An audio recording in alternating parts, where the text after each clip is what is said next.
Before we get to how you got the gig, the burning Yeah. question in everyone's mind, or at least in mine, how long after getting the gig did you take to ask manager James Keenan when you were going to be able to meet Danny Carey? Come on, man. How long did that? Was it immediate?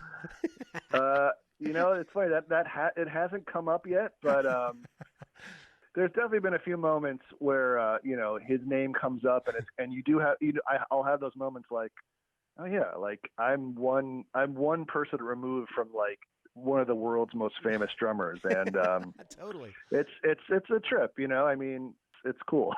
But yeah, we haven't had that conversation quite yet. Gotcha. Well, how did you get the gig? What was your ultimate connection to them, and how'd you get it? I think the simplest answer is Matt, their guitarist, who is essentially kind of, in a sense, the ringleader of that band. Maynard, with all of his projects, he finds people to collaborate with and that he really believes in and trusts. And that a big part of Puscifer existing to this day is Matt Mitchell. And Matt kind of, he does everything from mixing the records to writing a majority of the music, musical direction, even for like the live streams we've been doing, he puts together a lot of the concepts of it. Him and his girlfriend will put together, like the videos, like he's very hands-on. And yeah, I got a DM on Instagram from Matt Mitchell and just, hey, I play with Puscifer, let me know if you want to talk about, and mind you, this was like, I think he reached out to me, I want to say April of 2020. So, my first thought was, okay, like I'll take a call with you, but I also had no idea really, what could even happen because we were pretty much a month into all of this, and I did a Zoom call with him and Karina, who sings in the band, and they were saying, there's a bunch of festivals and stuff. They had a new record coming out, and they were hoping to, kind of pin down a drummer for whenever live performances could happen again. And it was kind of an odd conversation. It was kind of like, hey, we have no idea when or if we'll ever get to perform again. But if we do, would you be interested? And then if so, would you send us some videos of you playing some songs?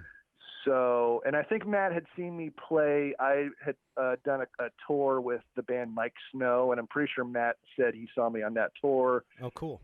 So I think he'd seen me live and then came across me on Instagram or something, and I sent Matt a couple of videos of me playing some songs of theirs. But honestly, it was a weird, like, I was excited to get the call, but it was also like, we have no idea if this is ever going to happen. And then cut to about a month later where they were still working on their latest record, Existential Reckoning. And they had a song and a half left. And he said, hey, do you want to give recording some drums on this song a shot?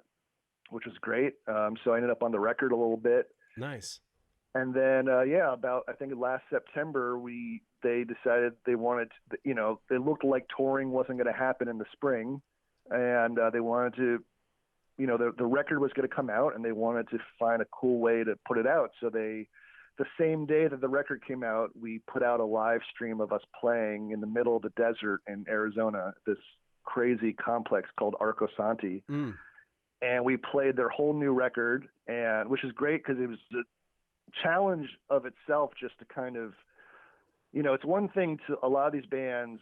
And even what we're doing, again, a lot of bands are doing a thing now where they play a whole record on a live stream, and it's something that the fans know. And this was an interesting task where the same day that the record was coming out, that people could hear it for the first time, they were going to also see this live performance of it.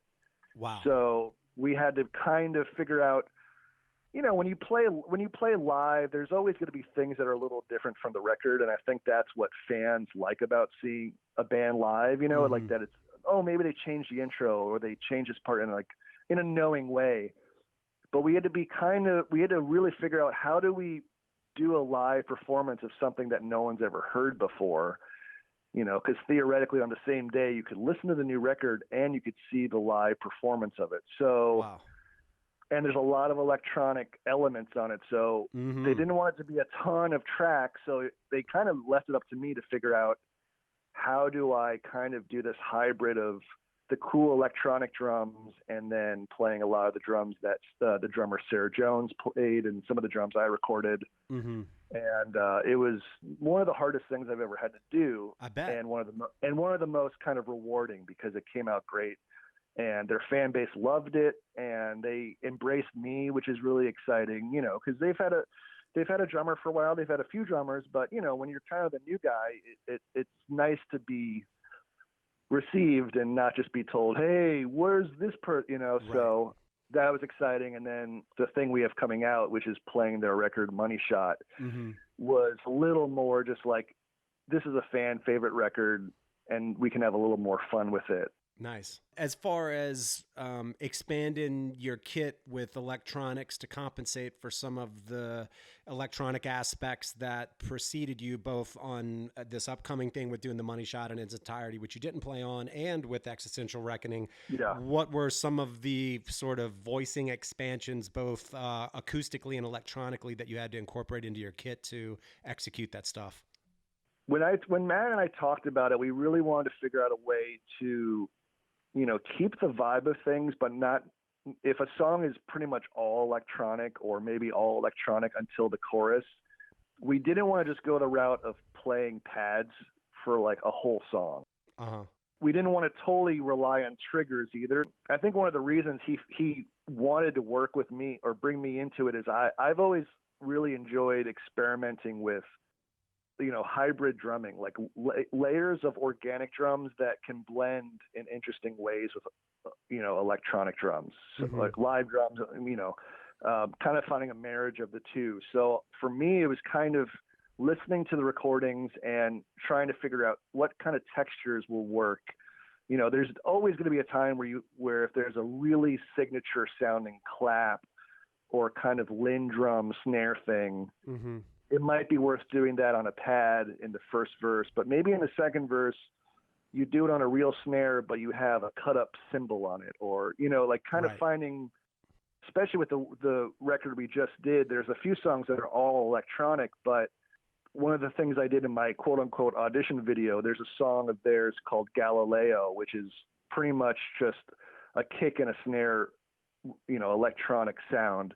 Mm-hmm. And for that, you know, I put some dampening on my floor tom and my snare drum, turn the snares off, and put triggers on the drums. So you were still hearing the sound of the recorded drums, but then you were getting the attack of like my super dead dry drums. And it Cool. gives a little more energy and life.